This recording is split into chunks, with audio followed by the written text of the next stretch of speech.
저 과부 정말 미련하기 짝이 없구만.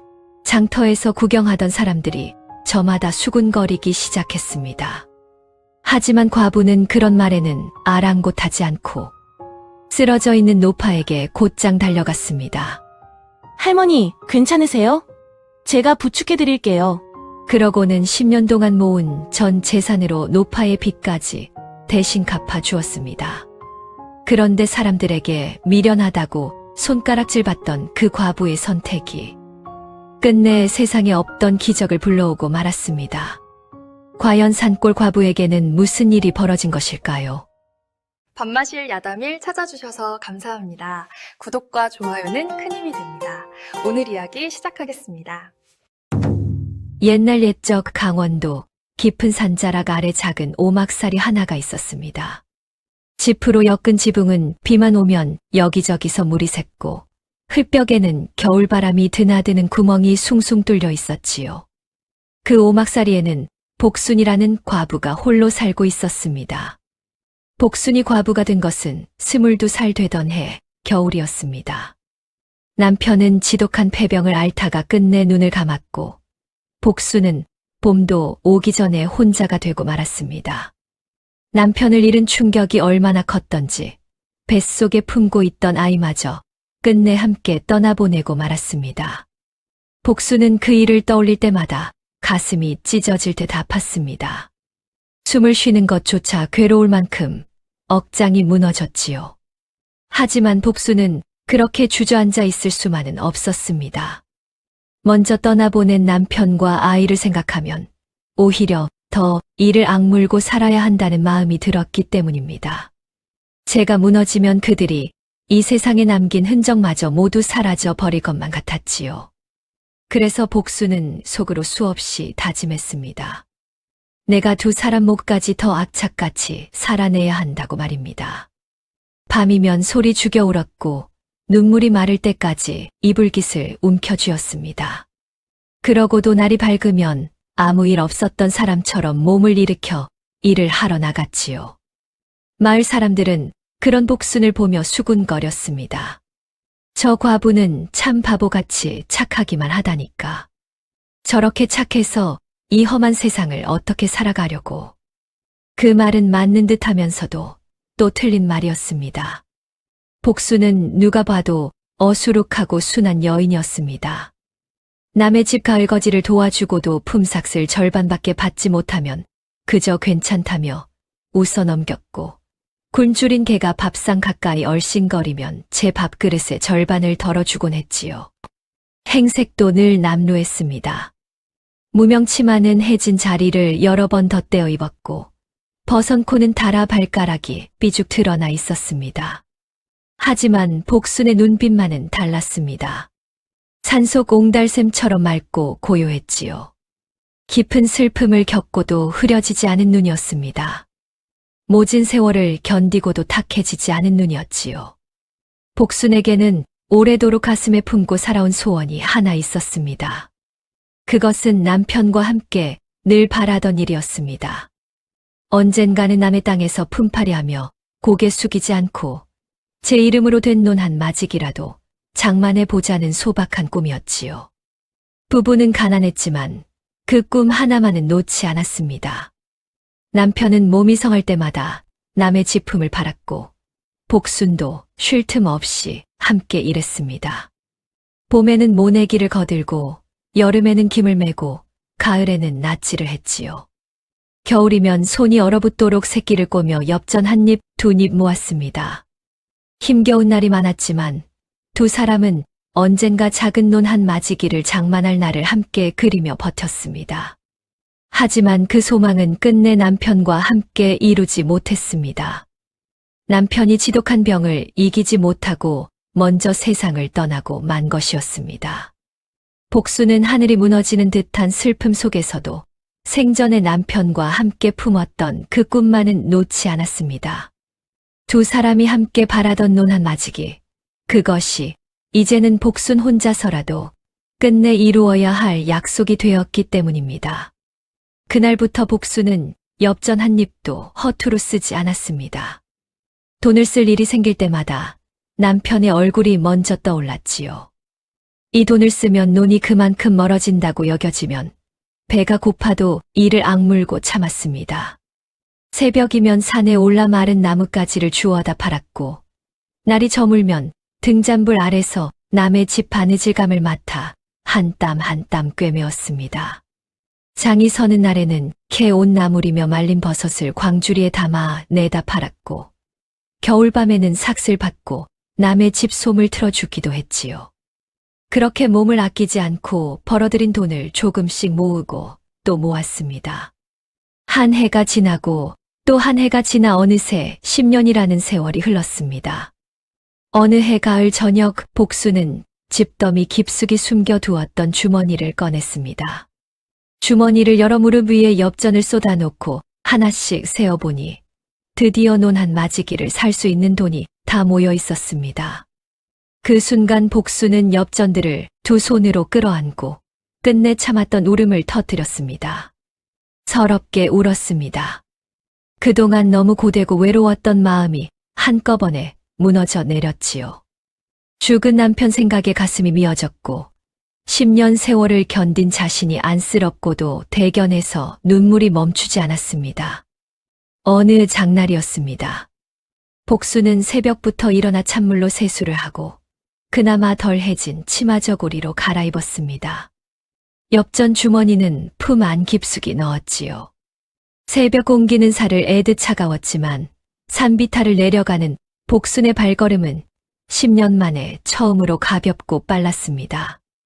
논 문서를 손에 쥘 생각에 가슴이 콩닥거렸고 입가에는 저도 모르게 웃음이 번졌지요. 장터가 가까워질수록 사람들 소리가 커졌습니다. 복수는 사람들 사이를 비집고 지나며 논 주인을 만나기로 한 약조 장소로 발걸음을 재촉했습니다. 바로 그때였습니다. 장터 한쪽 길가에 사람들이 둥글게 몰려 있었습니다. 복순도 처음에는 그냥 지나치려 했지요. 하지만 사람들 사이에서 들려오는 말에 발걸음이 멈추고 말았습니다. 에이, 저희가 그 비단 짜던 노파라지. 쯧쯧, 최행수한테 밉보이더니 끝내 저 지경이 되었구먼. 복수는 사람들 틈으로 천천히 다가갔습니다. 그리고 그 안을 들여다본 순간 가슴이 철렁 내려앉았습니다. 한 노파가 길가에 힘없이 주저앉아 있었습니다. 머리카락은 헝클어져 먼지가 잔뜩 묻어 있었고 눈은 빛을 잃은 채 흐릿했지요. 옷은 오래 입고 헤어진 데다 군데군데 흙먼지까지 묻어 있어 한눈에 봐도 떠돌이 신세가 된 것이 느껴졌습니다. 두 손은 오랜 세월 일을 하며 살아온 탓에 거칠게 상해 있었고 기운마저 다 빠진 듯 자꾸만 바닥을 더듬고 있었습니다. 노파는 어떻게든 몸을 일으켜 보려 했지만 뜻대로 되지 않았습니다. 몇 번이나 팔에 힘을 주어 버텨보았으나 이내 힘없이 다시 주저앉고 말았지요. 그 모습을 보는 순간 복순의 마음은 무겁게 가라앉았습니다. 평생 손으로 먹고 살던 사람이 저렇게 길바닥에 내앉아 있다는 사실이 너무 안쓰럽고 서러워 차마 그냥 지나칠 수가 없었습니다. 주위 사람들은 그저 멀찍이 서서 수군거릴 뿐이었습니다. 어떤 이는 못 본 척 고개를 돌렸고 어떤 이는 혀를 차며 지나갔습니다. 훗날 복수는 노파의 사정을 듣게 되었습니다. 노파는 본래 이름난 비단 장인이었습니다. 젊은 시절부터 손끝이 워낙 곱고 섬세해 직접 짠 비단을 여러 상인에게 꾸준히 납품하며 살아왔지요. 품질이 좋으니 찾는 이도 많았고 값도 제때 받을 수 있어 그럭저럭 살아갈 만한 형편이었습니다. 그러던 어느 해 노파가 짠 비단이 한양에까지 이름을 알리게 되었습니다. 빛깔이 곱고 결이 좋아 왕실에 들여도 손색이 없다는 말이 퍼졌지요. 그 소문은 큰 포목점을 운영하던 최행수의 귀에까지 들어갔습니다. 최행수는 사람을 보내 노파를 불러들였습니다. 그리고 이제부터는 다른 상인들에게는 비단을 넘기지 말고 자기 포목점에만 대라고 말했지요. 값도 더 후하게 쳐주겠노라며 달콤한 말로 노파를 흔들었습니다. 하지만 노파는 그 제안을 선뜻 받아들이지 않았습니다. 오랫동안 거래해 온 사람들과의 의리를 저버리고 싶지 않았고, 한 사람 밑으로만 들어가는 것도 마음에 내키지 않았기 때문입니다. 노파는 정중히 예를 갖춰 그 제안을 거절했습니다. 바로 그때부터 일이 서서히 어그러지기 시작했습니다. 최행수는 겉으로는 아무렇지 않은 듯 물러났지만 속으로는 노파를 향한 욕심과 앙심을 품고 있었습니다. 그리고 얼마 지나지 않아 노파가 비단을 팔아오던 길을 하나씩 막기 시작했지요. 오랫동안 거래하던 상인들에게 은근히 손을 써서 노파의 비단을 받지 못하게 했고, 노파가 짠 비단에는 공연히 흠을 잡으며 값을 후려쳤습니다. 그러더니 끝내는 노파가 물건 값을 속여받는다느니 품질이 예전 같지 않다느니 하는 헛소문까지 퍼뜨렸습니다. 노파는 억울했지만 어찌할 도리가 없었습니다. 이미 눈이 어두워지고 손도 예전 같지 않아 전처럼 많은 비단을 짜내기도 어려운 몸이었지요. 그렇다고 사정을 하소연할 곳도 마땅치 않았습니다. 최행수의 세력이 워낙 컸으니 노파의 말을 곧이곧대로 믿어주는 이도 드물었습니다. 그렇게 비단은 팔리지 않고 손에 쌓여갔고 생활은 날로 궁해졌습니다. 설상가상으로 그동안 밀린 돈을 갚으라며 빚쟁이들까지 들이닥쳤습니다. 노파는 남아있던 살림살이마저 하나둘 내주어야 했고 끝내는 몸 하나 누일 곳조차 지키지 못하게 되었습니다. 그렇게 노파는 평생 붙들고 살아온 일도 가까스로 이어오던 삶터도 모두 잃은 채 장터 바닥으로 내몰리고 만 것이었습니다. 주위 사람들은 그저 멀찍이 서서 수군거릴 뿐이었습니다. 어떤 이는 못 본 척 고개를 돌렸고 어떤 이는 혀를 차며 지나갔습니다. 복수는 잠시 걸음을 멈추었습니다. 품 안의 엽전 주머니가 유난히 무겁게 느껴졌지요. 그 안에는 남편과 함께 품었던 꿈이 들어 있었고 10년 동안 버텨 온 세월이 담겨 있었습니다. 복수는 잠시 눈을 감았습니다. 남편의 얼굴이 떠올랐습니다. 그리고 다시 눈을 뜨자 발 아래 주저앉은 노파의 손이 보였지요. 오랜 세월 고생한 흔적이 그대로 벤 손이었습니다. 그 모습을 보는 순간 복수는 더는 외면할 수 없다는 생각이 들었습니다. 10년 동안 모은 돈이 아깝지 않을 수는 없었습니다. 그래도 이대로 돌아선다면 그 마음이 오래도록 남을 것만 같았지요. 마침내 복수는 천천히 무릎을 꿇었습니다. 그리고 노파의 여인 어깨를 두 손으로 조심스럽게 붙들었지요. 노파는 깜짝 놀라 몸을 움츠렸습니다. 누가 가까이 다가오면 또 모진 일을 당할까 두려워 몸부터 먼저 굳어버린 것이었습니다. 할머니, 제가 부축해 드릴게요. 복순이 나지기 말하자 노파에 굳어있던 몸이 조금씩 풀리기 시작했습니다. 복수는 품 안에서 엽전 주머니를 꺼냈습니다. 손끝이 가늘게 떨렸지요. 입고 싶은 것도 참고 먹고 싶은 것도 아껴가며 10년 동안 모은 돈이었습니다.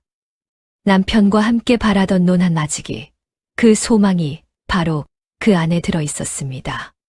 잠시 주머니를 꼭 쥐고 있던 복수는 끝내 마음을 정했습니다.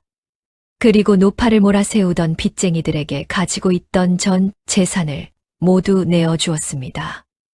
마지막 엽전 하나가 손을 떠나는 순간 복수는 가슴 한쪽이 텅 빈 듯 멍해졌습니다.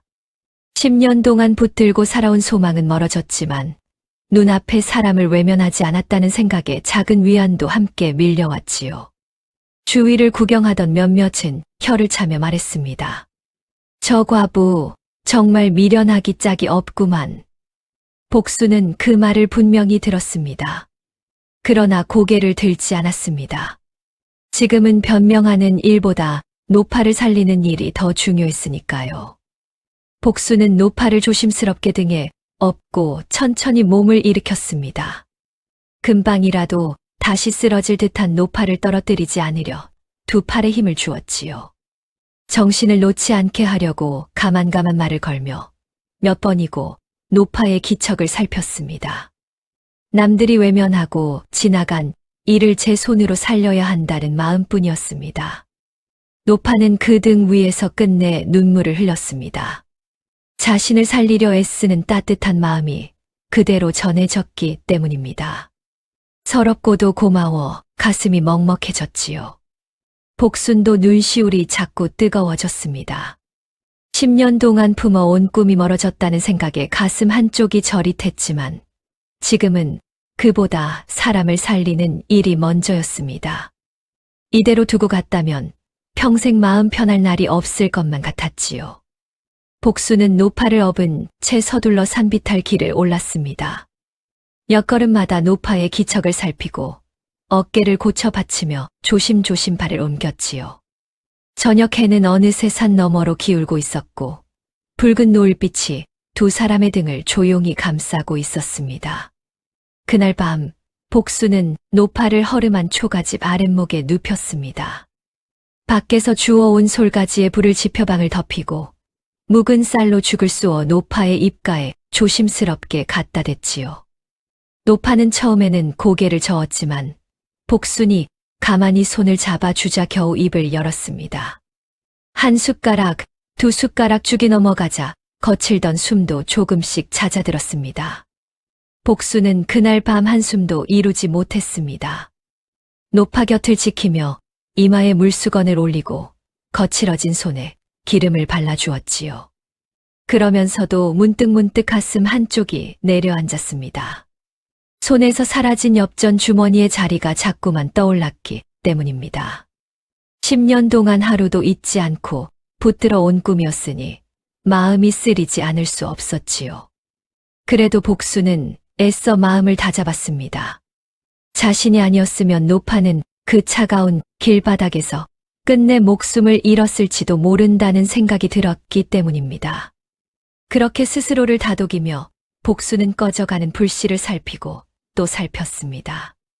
며칠이 지나고 열흘쯤 흐르자 노파는 조금씩 기운을 차리기 시작했습니다. 처음에는 누운 채로 죽만 받아 먹더니 차츰 스스로 몸을 일으켜 앉을 수 있게 되었지요. 하지만 눈은 끝내 예전처럼 돌아오지 못했습니다. 그릇 하나를 찾을 때도 손으로 더듬어야 했고 자리에서 일어날 때마다 벽을 짚어야 했습니다. 그럴 때마다 복수는 아무 말 없이 곁으로 가 그 손을 먼저 잡아주곤 했습니다. 그러던 어느 저녁이었습니다. 복순이 밥상을 들여놓으려는데 노파가 먼저 입을 열었습니다. 자네 손 좀 이리 줘 보게. 복수는 영문도 모른 채 두 손을 내밀었습니다. 노파는 보이지 않는 눈 대신 손끝으로 복순의 손을 찬찬히 더듬었습니다. 손바닥을 쓸고 손가락 마디마디를 눌러보더니 조용히 말했지요. 굳었구만. 거칠고 투박하지만 힘이 있어. 오래 버텨온 손이야. 복수는 대꾸하지 않고 가만히 앉아 있었습니다. 노파도 한동안 아무 말이 없었지요. 그러다가 낮고 무거운 목소리로 다시 입을 열었습니다. 내가 자네한테 너무 큰 신세를 졌네. 10년 동안 모은 돈이라지 않았나. 할머니는 그런 생각 마세요. 저는 괜찮습니다. 복순이 담담히 답하자 노파는 잠시 입을 다물었습니다. 그 짧은 침묵이 유난히 길게 느껴졌지요. 이윽고 노파가 천천히 말을 이었습니다. 내 손은 이미 예전 같지 않아. 다시 배틀 앞에 앉기는 어렵겠지. 하지만 눈으로 보고 손으로 익힌 것들은 아직 여기 남아있네.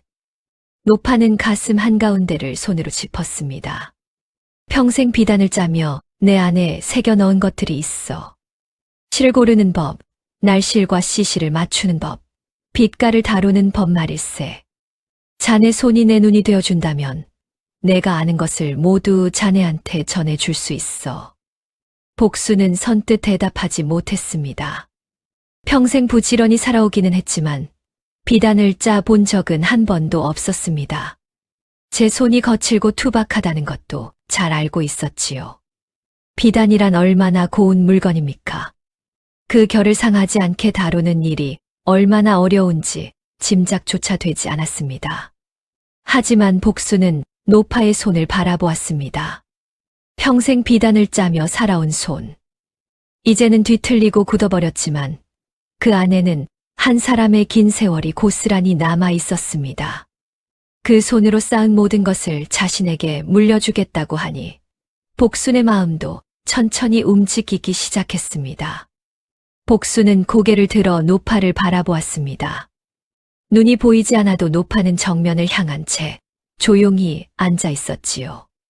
복순은 천천히 고개를 끄덕였습니다. 가르쳐 주신다면 저는 따르겠습니다. 그날 밤부터 오막사리에는 새로운 일과가 생겼습니다. 복순은 장터에서 낡은 배틀 하나를 어렵게 구해왔습니다. 틀이 삐걱거리고 북도 군데군데 달아 있었지만 손질하면 쓸 수 있는 물건이었지요. 복순은 며칠 밤을 들여 배틀을 닦고 기름칠을 했습니다. 노파는 배틀 앞에 앉지 않았습니다. 대신 복순의 곁에 앉아 말로 하나하나 가르쳤지요. 실을 어떻게 잡아야 끊기지 않는지, 북은 어느 힘으로 밀어야 시실이 고르게 눕는지, 날실의 팽팽함은 손끝으로 어떻게 느껴야 하는지를 낮고 조용한 목소리로 차근차근 일러주었습니다. 처음에는 되는 일이 하나도 없었습니다. 실은 자꾸 엉키고 끊어졌고 배틀 북은 중간에서 걸리기 일쑤였지요. 복순은 뭉개진 실 가닥을 풀어내며 몇 번이고 처음부터 다시 시작했습니다.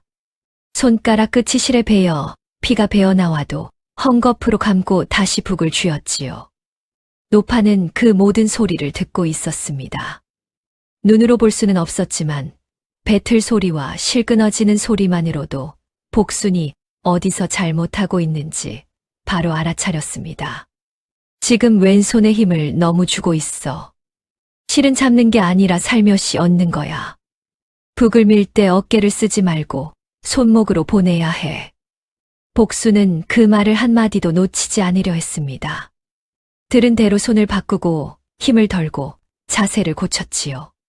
그렇게 수십 번이고 수백 번이고 되풀이했습니다. 봄이 지나고 여름이 왔습니다. 여름이 가고 가을 바람이 불어왔지요. 계절이 바뀌는 동안 복순의 손도 조금씩 달라지고 있었습니다. 처음에는 뻣뻣하고 거칠기만 하던 손이 어느새 실의 결을 느끼기 시작한 것이었습니다.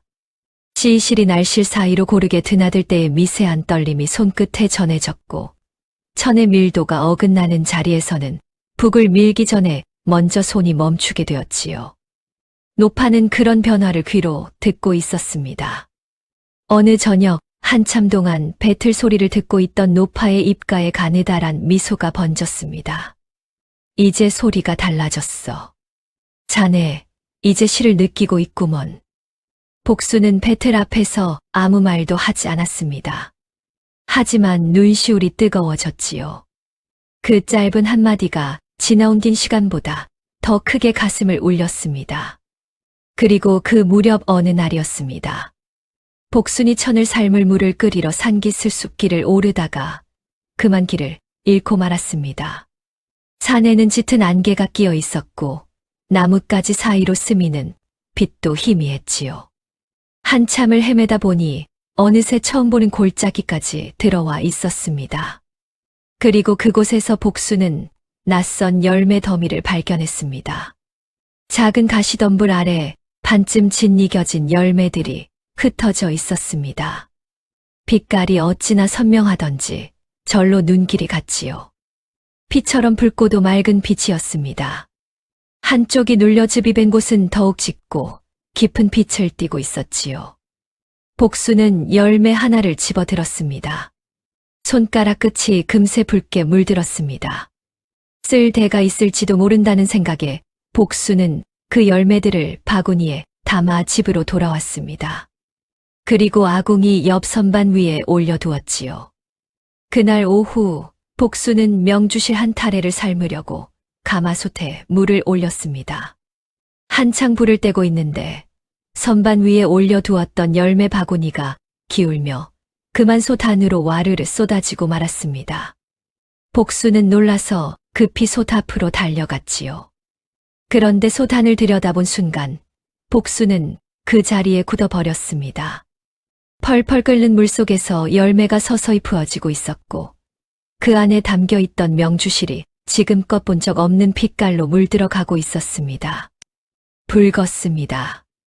그러나 흔한 붉은 빛이 아니었습니다. 타오르는 불꽃 같기도 하고 깊은 샘물 밑에서 천천히 우러난 빛 같기도 했지요. 한 번 눈에 담으면 쉽사리 시선을 거둘 수 없는 빛깔이었습니다. 할머니, 복수는 자신도 모르게 소리쳤습니다.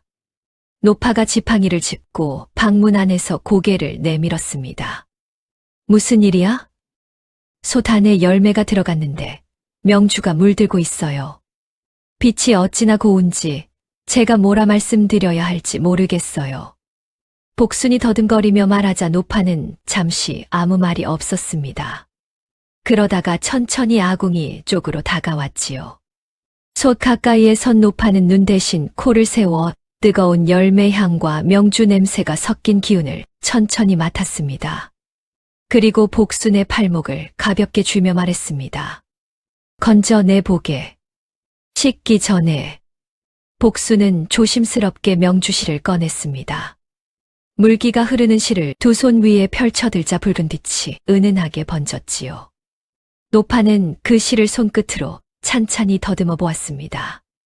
실의 결을 쓸어보고 빛이 고르게 들었는지 손가락으로 눌러 확인했지요. 한참 뒤 노파의 입에서 짧은 탄식이 흘러나왔습니다. 이 정도면 궁에서도 탐낼 거야. 그 한마디가 오막살이 안에 조용히 내려앉았습니다. 타닥타닥 아궁이 불튀는 소리만 두 사람 사이를 가만히 메우고 있었지요. 그날 이후 복수는 혼자 산을 오르내리며 열매를 따왔습니다.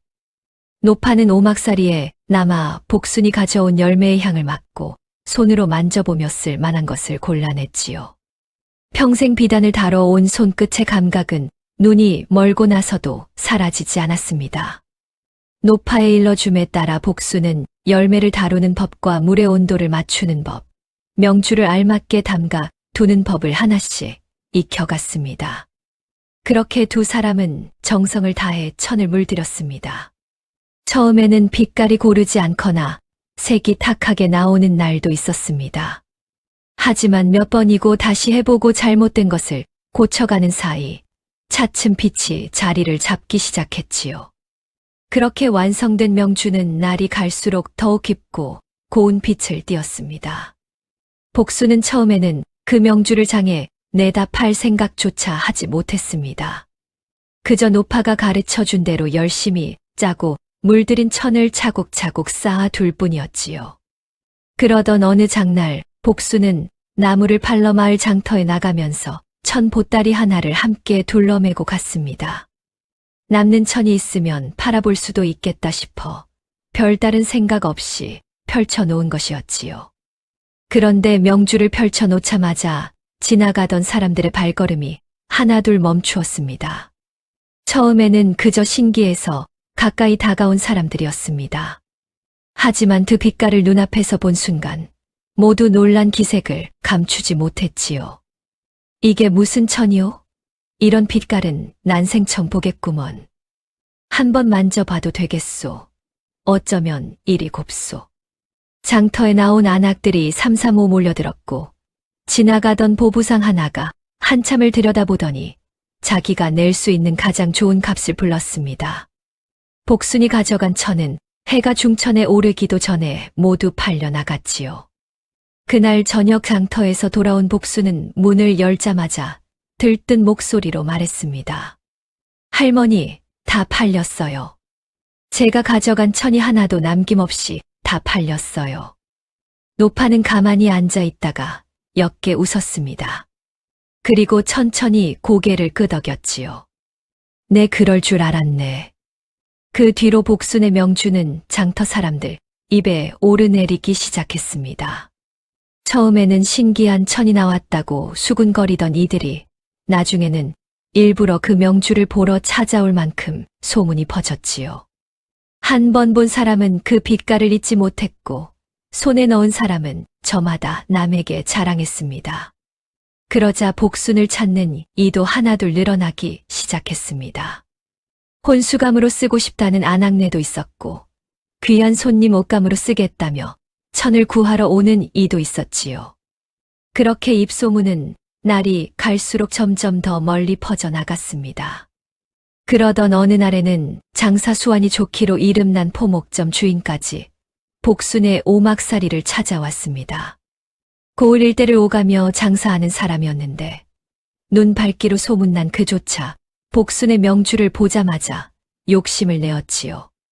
이 천 한 달에 몇 필이나 낼 수 있소. 값은 내가 후하게 져드리리다. 복순은 노파와 상의한 끝에 한 달에 낼 수 있는 수량을 정하고 그 포목점과 거래를 시작했습니다. 그렇게 복순의 붉은 명주는 강원도 일대 장터에서 이름을 얻기 시작했고 두 사람의 손에는 엽전이 조금씩 쌓여갔습니다. 복순은 노파와 함께 배를 짜고 물을 끓이고 천을 물들이며 긴 밤을 보냈습니다. 손이 트고 눈꺼풀이 무거워지는 날도 많았지만 오막살이 안에는 오래 꺼지지 않는 불씨처럼 따뜻한 기운이 감돌았지요. 두 사람은 말이 많지 않았습니다. 그래도 배틀 소리와 아궁이 불빛 사이에서 서로의 마음을 충분히 알고 있었습니다. 그렇게 한 해가 채 지나지 않아 10년 전 복순이 놓쳤던 논 한 마지기의 꿈도 다시 손에 닿을 만큼 가까워지고 있었습니다. 소문이란 한 번 바람을 타면 쉬이 막을 수 없었습니다. 강원도 산골 과부가 짠 붉은 명주 이야기는 보부상의 등짐을 따라 또 장터를 오가는 사람들의 입을 타고 고을에서 고을로 퍼져나갔습니다.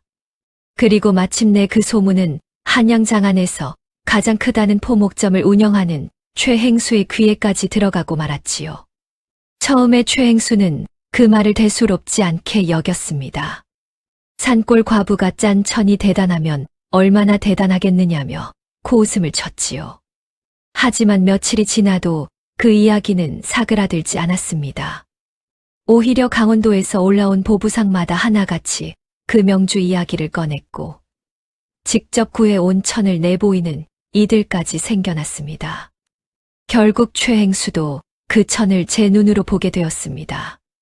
심부름꾼이 구해온 명주 한 자락이 손 위에 펼쳐지자 최행수의 눈빛이 단번에 달라졌습니다. 빛깔이 참으로 고왔습니다.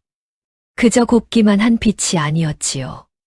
평생 포목점을 운영하며 조선 팔도의 온갖 비단과 명주를 다루어 온 최행수였지만 이런 붉은 빛은 처음이었습니다.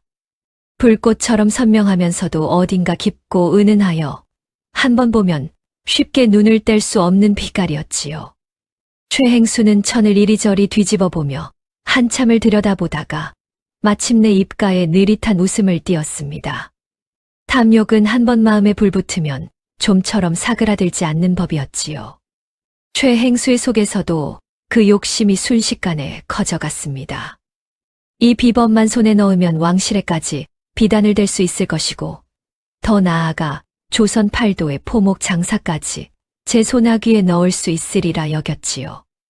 그런 생각이 꼬리를 물수록 최행수의 눈빛은 점점 더 차갑게 가라앉았습니다. 최행수는 그날 밤 곧장 신복을 불렀습니다. 강원도 산골에 사는 과부를 찾아가거라.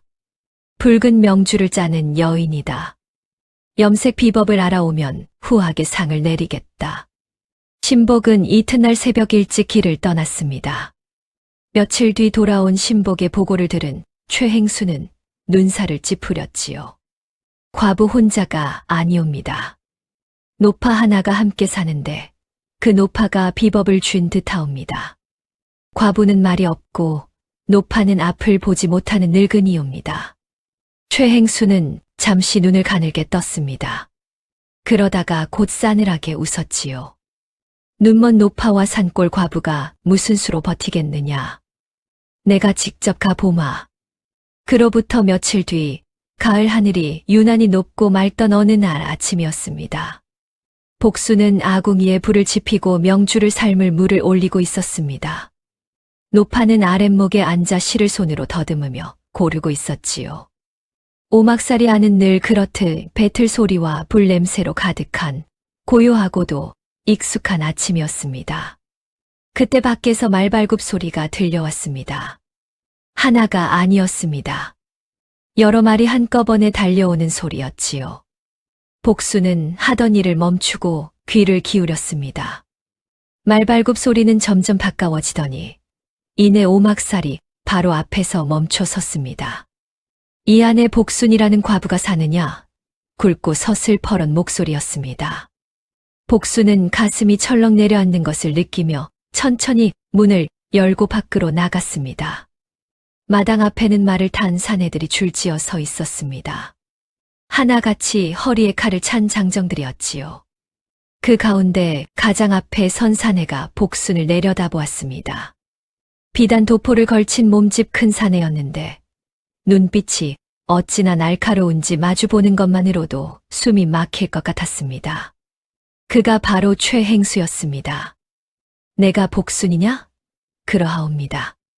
복순은 가까스로 대답했습니다. 다리는 후들거렸지만 고개만은 애써 바로 들었지요. 최행수는 말에서 내리지도 않은 채 오막살이를 한번 훑어보았습니다.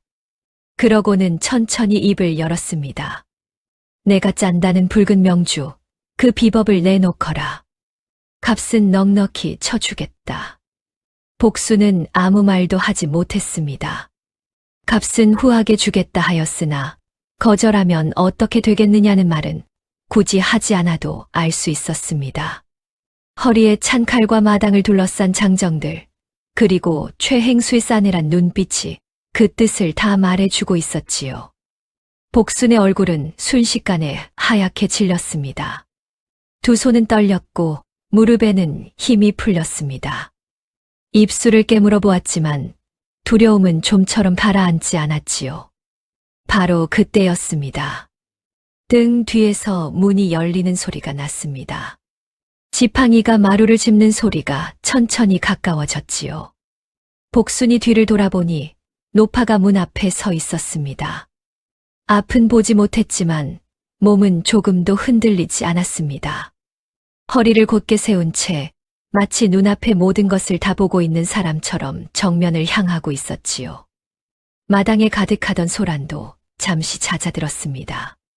최행수 역시 자신도 모르게 시선을 노파에게로 돌렸습니다. 눈먼 늙은이 하나가 풍기는 기운이 칼찬 장정 여럿보다도 더 무겁게 느껴졌기 때문이었지요. 노파가 천천히 입을 열었습니다. 행수 어른, 먼 길 오시느라 수고가 많으셨겠습니다. 목소리는 조용했지만 그 안에는 쉽게 꺾이지 않는 단단함이 담겨 있었습니다. 최행수는 미간을 좁혔습니다. 내가 비법을 준 노파냐? 그러하옵니다.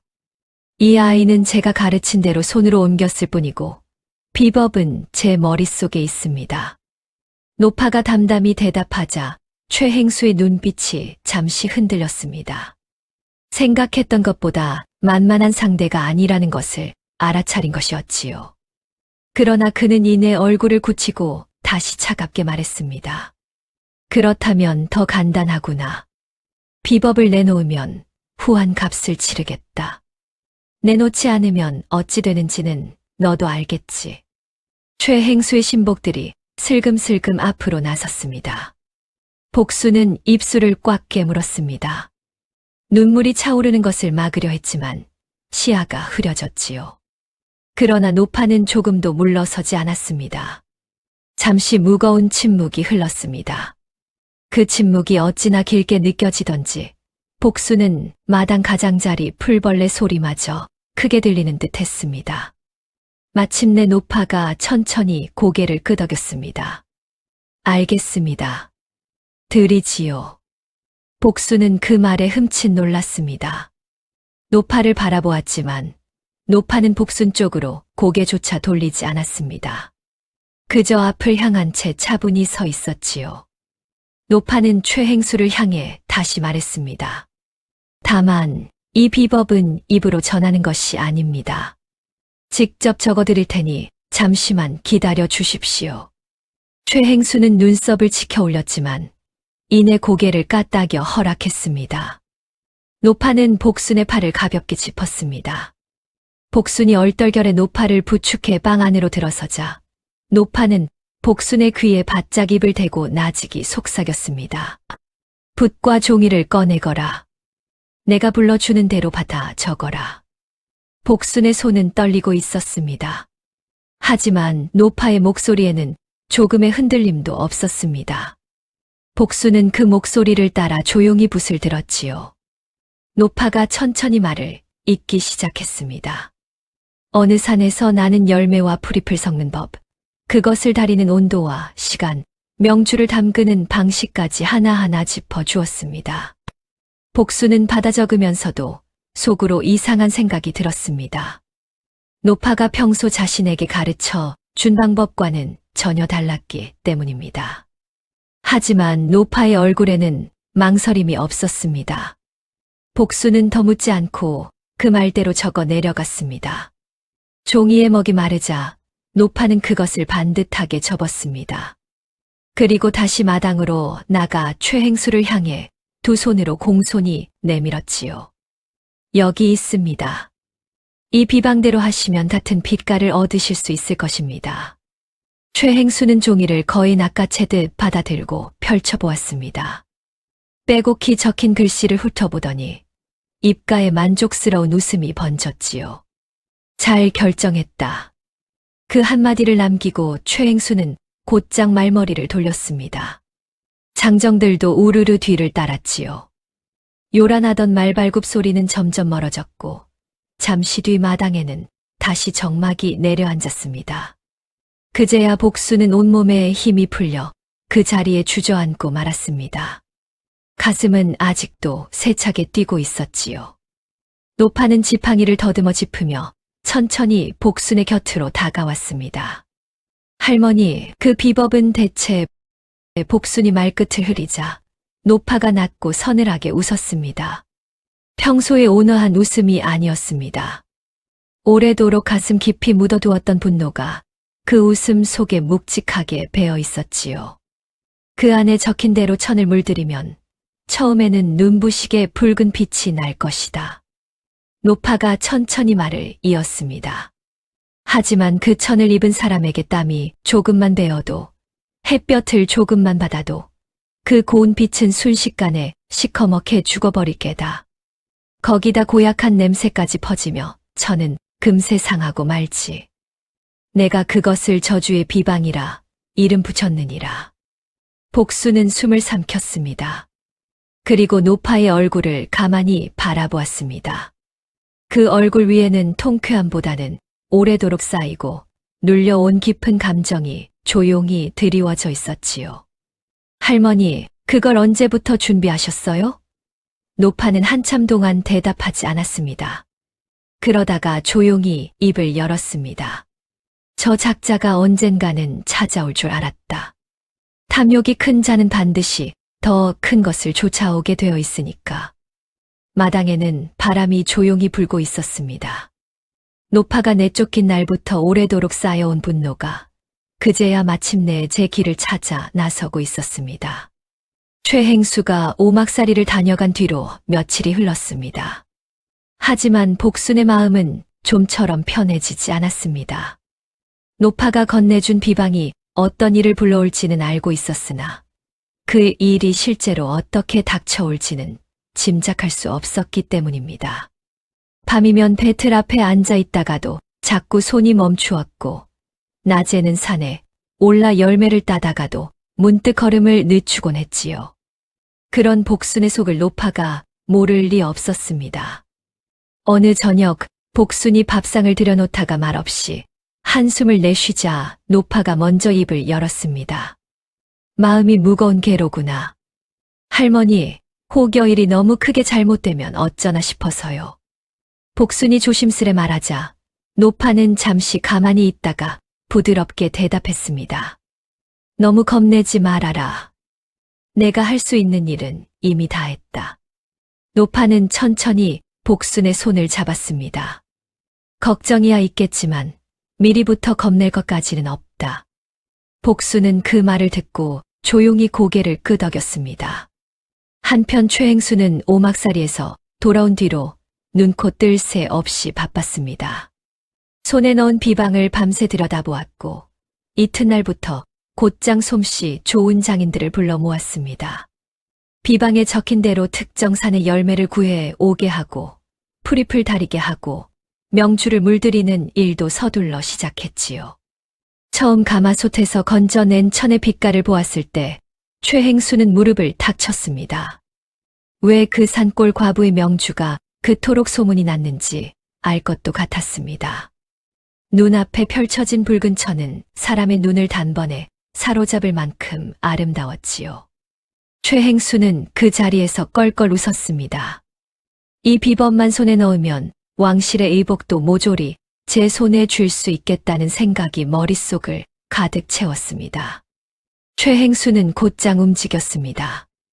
왕실의 물건을 대는 상단 쪽에 손을 써서 연회에 쓰일 의복 일체를 맡아 내게 되었지요. 임금과 왕비, 대신들이 입을 옷을 제 포목점에서 드리게 된다면 그것은 단순히 돈을 버는 일이 아니었습니다. 조선팔도 포목 장사의 으뜸 자리를 차지하는 일이었지요. 최행수는 밤낮 없이 장인들을 닥달하며 수천 필의 붉은 명주를 만들어냈습니다. 연해날이 가까워질수록 최행수의 기세는 더욱 등등해졌습니다. 연회만 무사히 끝나면 온 조선이 제 이름을 알게 될 것이라며 신복들 앞에서 호언장담을 늘어놓기도 했지요. 그리고 마침내 연회날이 밝았습니다. 그날은 한여름답게 볕이 뜨겁고 바람 한 점 없는 날이었습니다. 궁궐 연회장에는 이른 아침부터 사람들이 분주히 오갔고 최행수가 드린 붉은 명주로 지은 의복들이 임금과 왕비, 대왕대비와 왕세자에게 차례로 올려졌지요. 옷을 받아 든 궁인들마다 그 고운 빛깔을 보고 탄성을 삼키지 못했습니다. 임금이 용포를 갖춰 입고 연회장에 들어서자 자리에 모여있던 대신들이 일제히 엎드렸습니다. 눈부시게 붉은 용포가 어찌나 화려하던지 임금의 위엄이 평소보다도 더 크게 느껴질 정도였지요. 왕비와 대왕대비 또한 같은 빛깔의 옷을 차려입고 자리에 앉으니 연회장 안이 온통 붉은 빛으로 물든 듯 했습니다. 임금도 그 빛깔을 몹시 흡족해 했습니다. 과인의 용포가 이토록 고운 것은 처음이로다. 이 천을 누가 드렸느냐?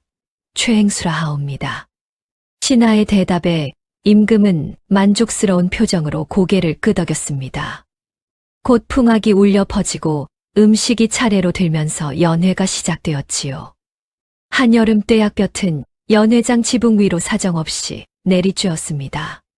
사람들이 모인 연회장 안은 점점 더 후끈해졌고 부채질을 해도 더위는 좀처럼 가시지 않았지요. 임금의 이마에도 왕비의 목덜미에도 어느새 땀이 맺히기 시작했습니다. 처음에는 아무도 이상한 낌새를 알아차리지 못했습니다. 그런데 연회가 한창 무르익을 무렵이었습니다. 임금 곁에서 시중들던 궁인 하나가 갑자기 미간을 찌푸렸습니다. 코를 살짝 막으며 주위를 두리번거렸지요. 그 곁에 있던 궁인도 곧 같은 표정을 지었습니다. 처음에는 희미하던 냄새가 순식간에 짙어졌습니다. 썩은 듯하면서도 쓴 듯한 어디서도 맡아본 적 없는 고약한 냄새였지요. 그리고 바로 그때 왕비 곁에 서 있던 궁녀가 비명처럼 외쳤습니다. 마마, 옷이. 왕비가 놀라 제 옷을 내려다보았습니다. 그리고 그 자리에 있던 사람들 모두가 눈을 의심했지요. 눈부시게 붉던 빛깔이 보는 앞에서 시커멓게 죽어가고 있었습니다. 땀이 밴 자리부터 검게 번지더니 삽시간에 옷 전체로 퍼져나갔지요. 임금도 제 용포를 내려다보았습니다. 방금 전까지 그토록 찬란하던 용포가 오물에 젖은 듯 시커멓게 변하며 고약한 냄새를 풍기고 있었지요. 순식간에 연회장 안은 아수라장이 되었습니다. 대신들은 몸을 잔뜩 움츠였고 궁인들은 어쩔 줄 몰라 우왕좌왕했지요. 임금의 얼굴이 굳었습니다. 눈빛이 싸늘하게 가라앉더니 이내 천둥 같은 목소리가 연회장을 울렸습니다. 이게 무슨 짓이냐? 감히 과인을 능멸하고 이런 천으로 왕실을 더럽히다니. 이 천을 들인 자를 당장 끌고 오라. 임금의 명이 떨어지기가 무섭게 포졸들이 달려나갔습니다. 최행수는 연회 소식을 기다리며 포목점에 앉아 있다가 들이닥친 포졸들에게 그 자리에서 포박되고 말았지요. 영문도 모른 채 두 팔이 등 뒤로 묶였고 발버둥을 쳐보았지만 소용이 없었습니다. 나는 억울하오. 비법을 받아서 그대로 만든 것뿐이오. 최행수가 목이 터져라 외쳤지만 그의 말을 들어주는 이는 아무도 없었습니다. 포졸들은 그를 끌다시피 하여 곧장 궁궐로 데려갔지요. 임금 앞에 끌려 나온 최행수는 바닥에 이마를 찌으며 억울함을 호소했습니다. 비법을 만든 자는 따로 있고 자신은 강원도에서 그것을 받아온 것뿐이라고 울부짖었지요. 하지만 임금의 눈빛은 조금도 흔들리지 않았습니다. 내가 어디서 비법을 얻었든 왕실에 이런 천을 들인 죄는 달라지지 않는다. 과인을 우롱한 죄 또한 마찬가지다. 그날로 최행수의 전 재산은 몰수되었습니다. 한양에서 가장 크다던 포목점도 수십 년 동안 모아온 재물도 모두 한순간에 사라졌지요. 가솔들은 하루아침에 길바닥으로 내몰렸고 최행수 본인도 포박된 채 유배길에 올랐습니다. 그를 따르던 신복들 또한 하나같이 벌을 면하지 못했지요. 한양 장안이 발칵 뒤집혔습니다. 최행수가 몰락했다는 소식은 며칠 지나지 않아 조선 팔도로 퍼져나갔습니다. 오랫동안 그의 횡포에 눌려 지내던 이들은 속이 시원하다며 혀를 찾고 그의 탐욕을 가까이서 지켜보던 이들은 결국 제 꾀에 제가 넘어간 것이라며 고개를 저었습니다. 권세가 아무리 높고 재물이 아무리 많아도 남의 것을 탐하고 사람을 짓밟는 자의 끝은 이와 같은 것이었습니다. 그 무렵에도 강원도 산자락 오막사리에서는 배틀 소리가 이어지고 있었습니다. 복수는 장터에서 돌아온 이웃에게 그 소식을 전해 들었지요. 마당에 서서 한참 동안 그 말을 듣고 있던 복수는 아무 말도 하지 못했습니다. 그러다가 조용히 방 안으로 들어가 노파의 손을 가만히 잡았습니다. 노파는 아무것도 묻지 않았습니다. 복순도 아무 말도 하지 않았지요. 두 사람은 그렇게 오래도록 손을 맞잡은 채 앉아 있었습니다. 창밖으로 저녁 바람이 불어와 마당의 나뭇잎을 살며시 흔들었습니다. 그때 노파의 눈에서 소리 없이 눈물 한 방울이 흘러내렸지요. 기쁨인지 안도인지 아니면 오래 묵은 상처가 이제야 조금 아물기 시작한 것인지 두 사람은 끝내 말로 옮기지 않았습니다. 그것으로도 충분했습니다. 최행수가 유배를 떠난 뒤로 한동안 한양 장안은 그 이야기로 들썩였습니다. 포목점 골목에서는 그의 몰락을 두고 혀를 차는 소리가 끊이지 않았고 장터에서는 제 꾀에 제가 넘어간 탐욕스러운 장사치 이야기가 술안주처럼 오르내렸지요. 하지만 세상일이 늘 그렇듯 그런 소란도 오래가지는 않았습니다. 며칠이 지나자 사람들은 다시 제각기 제 삶으로 돌아갔고 최행수의 이름도 서서히 사람들 기억 속에서 멀어져 갔습니다. 그런데 그 소란이 채 가라앉기도 전에 뜻밖의 전갈이 강원도 산자락 오막사리로 찾아들었습니다. 왕실에서 보낸 전갈이었습니다. 임금이 연회에서 벌어진 일의 전말을 낱낱이 조사하게 했고 그 과정에서 최행수가 왕실의 비단을 납품하던 장인을 모함해 내쫓고 비법을 가로챈 사실까지 밝혀진 것이었습니다. 임금은 노파의 억울한 누명을 벗겨주고 왕실에 비단을 납품하던 장인으로서의 명예를 돌려주겠다는 뜻을 전해왔지요. 다시 왕실의 비단을 납품할 뜻이 있다면 그 자리 또한 보장하겠다는 말도 함께였습니다. 전가를 전해 듣는 동안 복순의 가슴은 자꾸만 두근거렸습니다. 노파가 마땅히 받아야 할 것을 이제야 되찾게 되었다는 생각에 눈물까지 차오를 것 같았지요. 복순은 노파의 손을 꼭 쥐고 말했습니다. 할머니, 이제 억울함을 다 푸셨어요. 명예를 되찾으시고 다시 왕실에 비단을 올릴 수 있게 되셨다고 합니다. 노파는 잠자코 그 말을 다 들었습니다. 그리고 한동안 아무 말이 없었지요. 방 안에는 아궁이 불이 타닥거리는 소리만 조용히 흘렀습니다. 이윽고 노파가 천천히 입을 열었습니다. 혼자서는 못하겠어. 복순은 고개를 들었습니다. 노파는 앞을 보지 못하는 눈을 복순 쪽으로 향한 채 말을 이었습니다. 내 눈은 이미 빛을 잃었고 이 손으로는 더는 배틀 앞에 앉을 수가 없어. 하지만 자네가 함께한다면 이야기가 다르지. 자네 손이 내 눈이 되고 내 머릿속이 자네 손을 이끌면 되는 것 아니겠는가. 복순은 그 말뜻을 곧 알아차렸습니다. 노파 혼자서가 아니라 자신과 함께 왕실에 비단을 올리자는 뜻이었지요. 산골 과부인 제가 감히 그런 자리에 설 수 있을까 싶어 복순은 잠시 말을 잃었습니다. 제가 감히 그런 자리에 설 수 있겠습니까? 감히가 어디 있느냐. 자네 손으로 짠 명주가 이미 강원도 일대를 뒤흔들지 않았는가. 그 손이면 충분해. 노파의 말에는 조금도 흔들림이 없었습니다. 복순은 오래도록 노파의 손을 바라보았습니다. 평생 비단을 짜다 뒤틀려 버린 그 손이 지금은 제 손 위에 얹혀 따뜻하게 감싸고 있었지요. 복순은 마침내 천천히 고개를 끄덕였습니다. 할머니와 함께라면 해보겠습니다. 그렇게 두 사람은 함께 왕실의 비단을 납품하기로 뜻을 모았습니다. 노파의 명예가 회복되었다는 소식과 함께 강원도 산골 과부와 눈먼 노파가 힘을 합쳐 왕실의 붉은 명주를 올린다는 이야기도 조금씩 퍼져나갔지요. 첫 납품이 이루어지던 날, 복순은 새벽같이 일어나 손을 씻고 배틀 앞에 앉았습니다. 노파는 그 곁에서 조용히 실을 골랐지요. 두 사람 모두 말이 없었습니다. 하지만 그 침묵 안에는 긴장도 있었고 설렘도 있었고 서로를 향한 굳은 믿음도 담겨 있었습니다.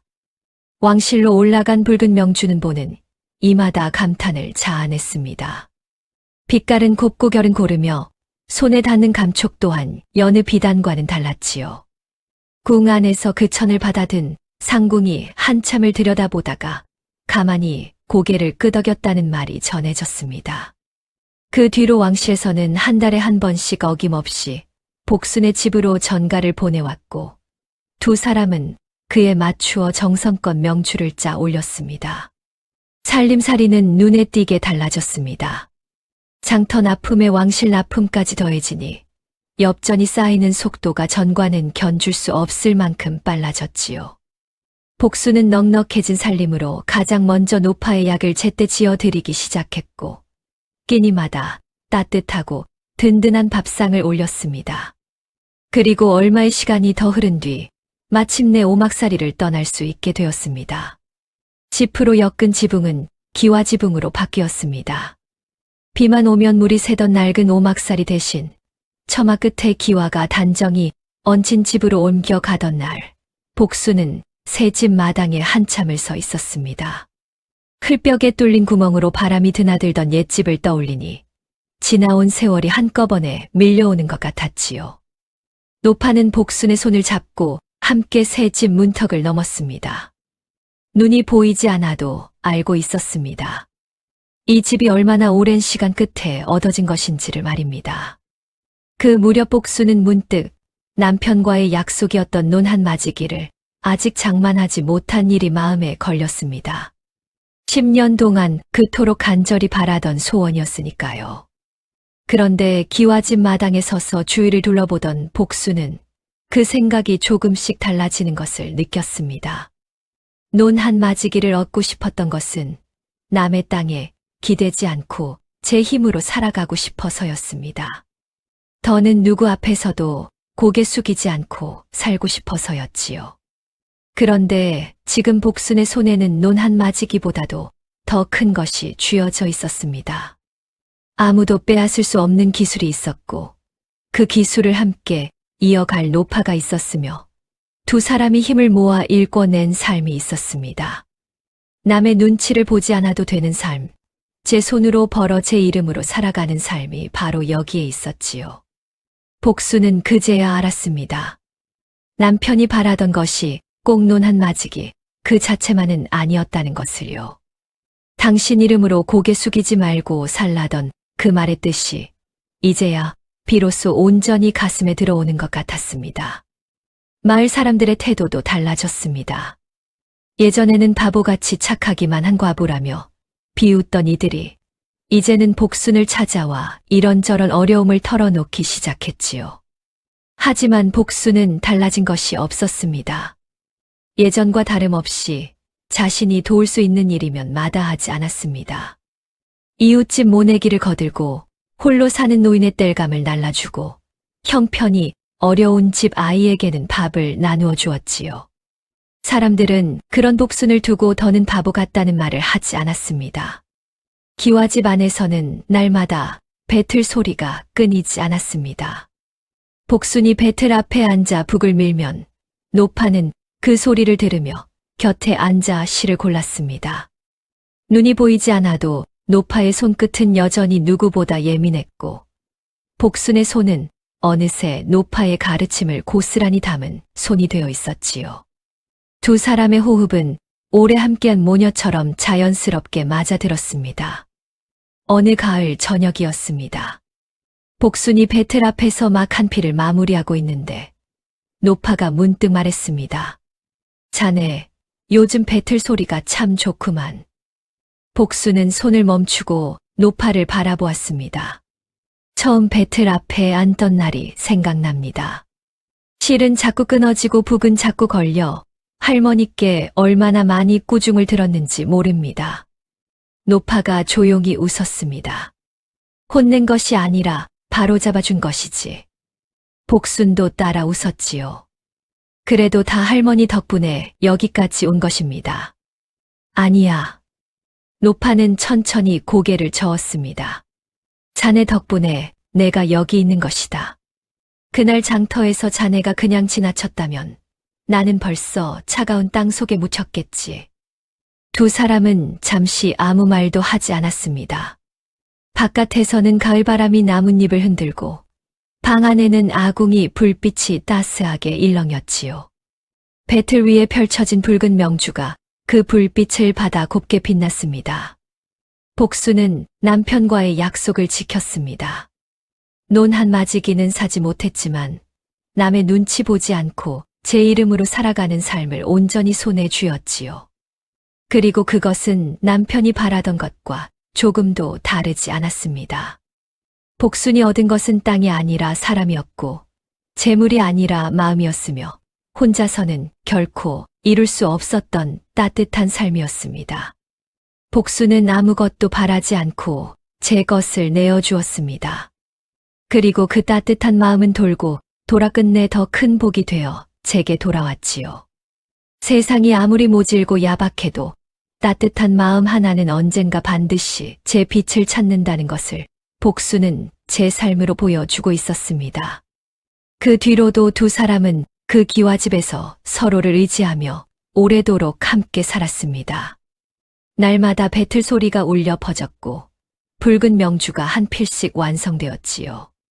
그 나날은 명주 빛깔처럼 곱고도 따뜻했습니다. 다음 영상을 빠르게 만나보시려면 좋아요와 구독을 눌러주세요. 그럼 더 재미있는 이야기로 다시 찾아뵙겠습니다. 감사합니다.